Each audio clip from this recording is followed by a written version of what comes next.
Saan nagkaroon ng abutan ng pera? Sa loob po ng sasakyan niya, sir. Sa loob ng sasakyan, Opo, hindi sa opo. loob ng Mitsubishi? Hindi po. Doon ba siya nagtatrabaho? Opo. Yes, Okay, yes. confirm. Kung sa labas na nagbayaran, hudyat na yan. Nagkamali po talaga ako na nakagawa po ako ng maling desisyon po.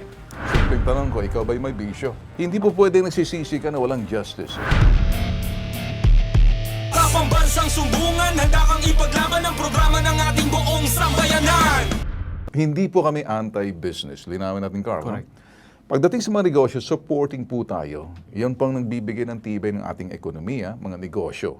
Ang tibay po, yung business confidence will now be very dependent sa ekonomiya ng bansa natin. Paano na lang pag may itong, sabihin na natin, may mga malaking establishmento or kilala silang car dealership at nagkaroon ng problema, payo pong tinatakbuhan, pumapasok po tayo para namamagitan, if not, parang grievance desk or center.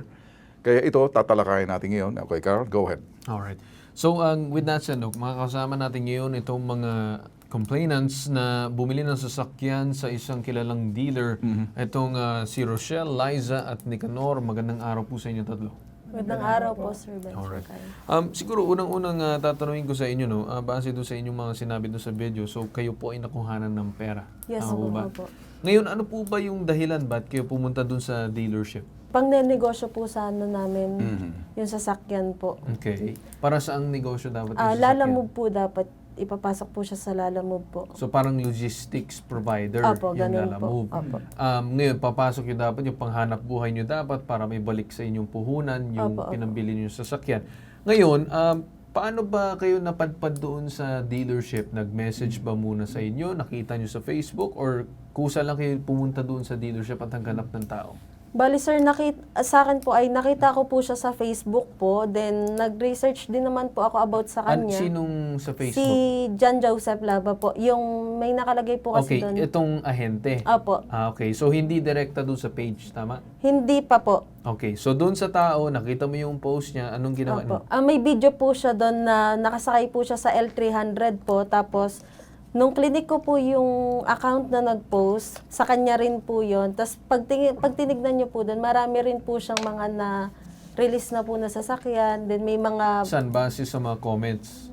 Hindi po, may mga picture din po doon, mga mga proof picture po. na mga Opo. released dun Yes sa po. kanyang profile. Tsaka po, meron din po siyang mga top sales agent po. Tapos, clinic ko rin po yung Mitsubishi Grand Canyon Calamba na page. Na-confirm ko rin naman po na doon po talaga siya nag-agent kasi may mga... Natauhan talaga Opo, siya ng opo. Mitsubishi na branch na ito. Yes po. Kaya nagtiwala ka na doon sa tao. Opo. Okay. Sige, direkto na tayo doon naman sa pagdating mo sa kasa, nag-usap kayo, tama? Opo. Sa Facebook, then pinapunta ka na sa kasa, tama? Opo, opo. Then pumunta ka, pagdating mo doon, anong naging usapan ninyo? Pagdating ko po doon, may finil upan po siya doon sa may tablet po niya. Wala pa po kaming usapan about sa mga down payment. Kasi alam ko po na yung mga down payment po ay sa releasing na po ng sasakyan. Tapos po, hiningi niya lang po yung details ko. Nung nandun na po, pauwi na po, tsaka niya po hiningi yung down payment. Hiningi yung down payment, Opo. papaalis ka na. Opo. Etong down payment ba, binigay mo that same day? Opo. Nung binigay mo yung down payment, anong kapalit nun? Bago ka ba nagbigay ng down payment, may pinirmahan ka bang mga kontrata or mga sales invoice? Meron bang ganun? Bigay Wala ka po, ng down wala. payment. So walang Wala po. binigay sales Opo. invoice, walang binigay kontrata. Opo. Saan nagkaroon ng abutan ng pera? Sa loob po ng sasakyan niya, sir. Sa loob ng sasakyan, Opo, hindi sa opo. loob ng Mitsubishi? Hindi po. Bakit hindi sa loob ng Mitsubishi? Doon niya Bakit na sa lang sasakyan? po binanggit, sir. Doon na lang po niya binanggit. Sa Then kotse niya? Opo, sa loob po. Na magbigay ng down payment. Opo. So, ang nangyari, pagkatapos mo nang galing doon sa Mitsubishi, doon sa sasakyan mismo hinihingi? Opo. Imbis na doon sa loob, tapos sabay punta sa cashier. Opo, hindi po. Doon po sa loob ng sasakyan po niya. Tapos tinanong ko po siya kung pwede sa releasing na ng sasakyan. Sabi po niya, para daw po makaabot ako doon sa mga freebies na binanggit niya sa akin. Marami po siyang binanggit na freebies. Bakit hindi niya binanggit ito sa loob ng Mitsubishi daw? Yun nga po, bigla po niyang binanggit yun nung nasa loob na po kami ng sasakyan. Pauwi na po kami. Sino? Kayong tatlo magkakasama? Hindi po, ako lang O po na magkakahiwalay? dalawa lang po. Parehas ba ma'am? Kayo sir? Yes, Nasa magkakahiwalay. sasakyan din niya? Magkahiwalay lang po kami. Tama ba sa sasakyan din niya? Nanghingi siya ng down payment? Sa akin po sir, nagbigay po ako ng 15K po sa loob po ng Mitsubishi. Loob ng Mitsubishi. Opo. Binigay mo ba sa cashier? Hindi po. Kasi Hindi. ma'am, kasi po kulang po yung down na yon, dapat 50 po. Okay, pero binigay mo sa kanya direkta. Opo. Okay, sa'yo naman, sir. Nung pagkatapos namin mag-usap, palabas na ako ng kasa, tinawagan niya ako. Sabi niya, sir, magkita tayo sa Shell gasoline station. Okay, so outside of Mitsubishi, Yes. yung pangyayaring pang-aabot Yes, at sir. hindi dumaan sa cashier. Hindi po. Tama, okay, sir. Pinakikinggan ko kanina, ano? Yes. Ikaw, ang bayaran nangyari hindi sa loob ng Mitsubishi. Mitsubishi. Ikaw, sa loob ng Mitsubishi. Ikaw, hindi Sa sa labas loob ng din po. Mitsubishi, sa labas. Yun lang ang pattern na gusto namin makita. So, isang pattern. Dadalhin niya kayo sa Mitsubishi, doon ba siya nagtatrabaho? Opo. Yes, Okay, yes. confirm. Parang gumagawa siya ng kanyang selling proposition na hindi niya pinapasok sa Mitsubishi. And yet, ginagamit niya yung opisina ng Mitsubishi para magkaroon ng transaction dahil official agent siya. Okay, so, ito yung mga bagay na dapat malaman ng mga potential buyers sa loob ng sinasabi nating car dealership. The first thing na dapat gagawin ng mga car dealership, anumang brand kayo, Honda, Mitsubishi, BMW, or any brand ng sasakyan, maglagay kayo ng paskil, pagpasok pa lang, transact business with the sales representative with an ID. Do not, sabihin na, do not pay anything other than do not give any money, use official receipt, transactions, contract to sell, na ang bayaran sa loob. Yun ang muna. Kasi malaking tutulong to para maiwasan ang ganitong klaseng mga pangyayari o sabihin natin modus. May pattern eh. May method. Iba yung pattern, madalas. So, habang ginagawa mo yung pattern na yun, nakakasanayan mo, igagawin mo na yun yung sinasabing method. O method sa labas ng sasakyan. Sasabay niyang para ma-one-on-one niya sa labas na ng Mitsubishi. Pero hindi ito maganda para doon sa dealership kasi ginagamit yung sinasabing headquarters or car dealership, doon ginagawa yung transaction pero hindi pumapasok sa loob ng sinasabing car dealership. It's not fair kasi kung ang isang car dealership, nagtayo siya ng establishmento to make it legitimate yung business, and yet yung mga car dealership na representative or salespeople, ginagamit lamang yung sinasabing car dealership unknown to them. So, we're protecting both the public pati yung sinasabing car dealership kung may gagawing kalokohan yung mga empleyado. Or in this case, dapat pagpasok pa lang, transact business, do not pay any cash, deal with the official inside, diretso sa cashier ang transaksyon. May mga kontrata yan. Pero kung sa labas na nagbayaran, hudyat na yan, modus na yan. Kung yan ay hindi mo sinasabi yung mga freebies na gagawin mo, hindi sa loob, gumagawa ka na ng racket mo sa labas. That is bad. So again, we're protecting the car dealership, kung Mitsubishi man yan, and we're not anti-business, but we're also protecting the public, and we're also trying to make sure mag-iingat kayo pag napabitag kayo. Ganito ang gagawin namin. Alright, kausapin natin ngayon yung mismong respondent or inireklamong ahente dito sa programa natin ngayon, si alias John, itong dating empleyado ng Mitsubishi Grand Canyon, Calamba. Magandang umaga sa iyo. Apo, sir. Good morning po, sir. Alright. John, siguro nang unang-una, ihingiin namin yung panig ninyo tungkol dito sa mga nangyari na nakuhanan nyo ng pera itong mga tao na nais na bumili ng sasakyan pero wala silang nakuha. Ano pong masasabi nyo dito, sir? Gusto ko lang pong nagkamali po talaga ako, nakagawa po ako ng maling decision po. Pinagsisisihan ko po yan. Tapos, nakikipag-coordinate naman po ako sa kanila.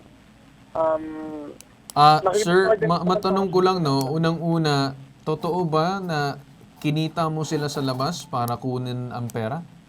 Apo, sir. Yes po, sir. Bakit nyo, sir, ginawa na kunin sa labas ang pera at hindi dun sa loob ng mismong Mitsubishi? Eh, nandun naman na kayo. Apo, sir. Yun, totally, sir, na-tempt po ako sa mga nangyayari po din sa sa buhay ko, sir. May naman po ako, sir. May dahilan po ako, sir. Hindi, sir. Gusto ko lang malaman kung bakit dinala mo sila sa labas. Anong gagawin mo doon sa pera na tinanggap mo sa kanila? Nung una pa lang ba, may balak ka na gamitan doon sa pera nila at hindi talaga ipapasok as sales doon sa Mitsubishi? Wala naman po, sir. Kumbaga, sir, ang ginawa ko po kasi, sir, nauna ko po silang pag-downin, tapos pagka na-approve po, saka po ako magda-down. For example po, Alright, ganito na lang boss, no? Si Sir Ben na lang ang kakausap Jan, sa'yo. ganito na lang dyan, ano? Tama na ang pagdadahilan. Umamin ka na eh. Magiging magaan kami sa'yo. Ang pag-aamin mo ng pagkakamali, ibig sabihin, magbabago ka sa ginawa mong mali. Ngayon, pag nagdadahilan ka, simpleng tanong ko, ikaw ba'y may bisyo? Ikaw ba'y nagsusugal? Before po, Nagsusugal ka. Okay. Yung mga taong may bisyo, normally ganitong ginagawa. So, hindi na nakikita kung ano yung tama kasi may bisyo. So, good, umamin ka na nagsusugal ka. Well, that is basically magiging magaan ako sa iyo. Gusto ka namin tulungan and then gumawa ng bagay. Ayusin mo, hindi ka namin pinahihiya. Kita mo, binablur pa namin ang mukha mo because gusto namin ikaw magbago. But then again, justice must be served. Pagsisisihan mo yan, hindi po pwedeng e-ere lang natin, magsasalita ka.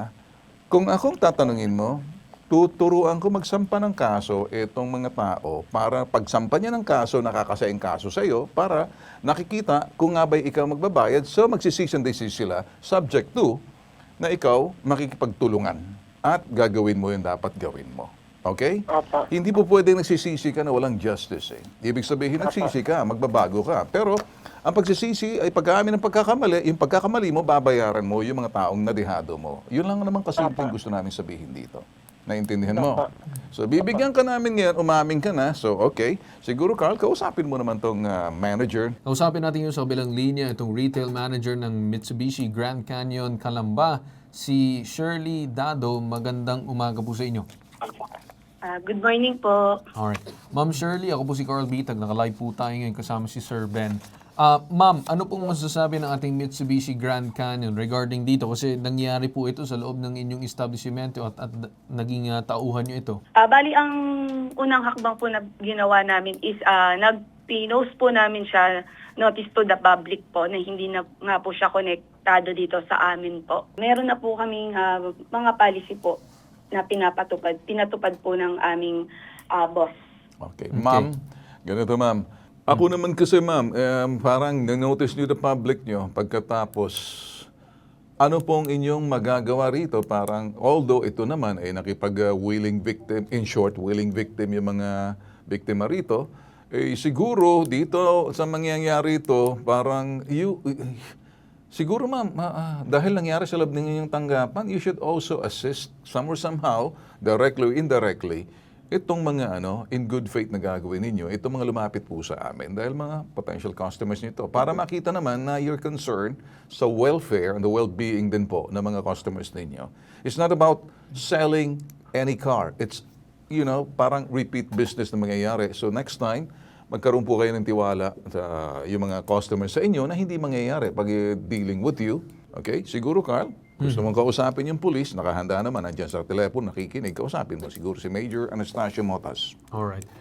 Police Major Anastasio Motas Jr., Deputy Chief of Police ng Calamba City Police Station. Magandang umaga po sa inyo.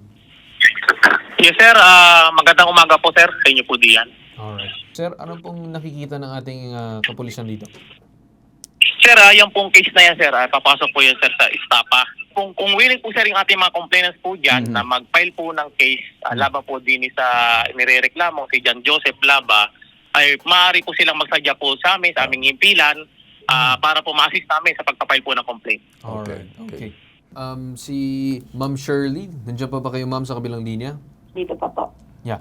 Ma'am, siguro I think as per Sir Ben, sabi niya kanina sa question niya, na kung po pwede sana na magkita-kita ang lahat doon sa loob ng establishmento ng Mitsubishi para magkaayos ang lahat, para maging witness din ng Mitsubishi na talaga nag-a-assist in terms of solving also and helping these people, na kung saan in good faith pumunta sila ng Mitsubishi and trusted this so-called representative ninyo, which you don't deny na representative ninyo at that time.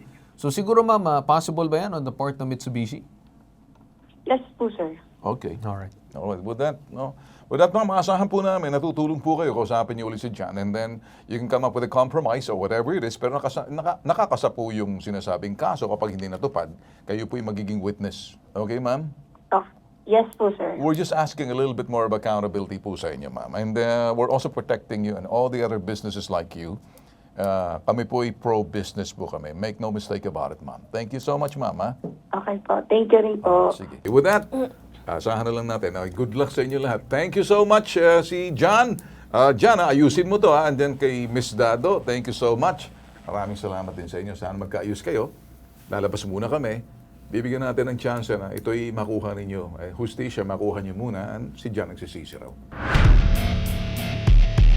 Pambansang sumbungan, handa kang ipaglaban ng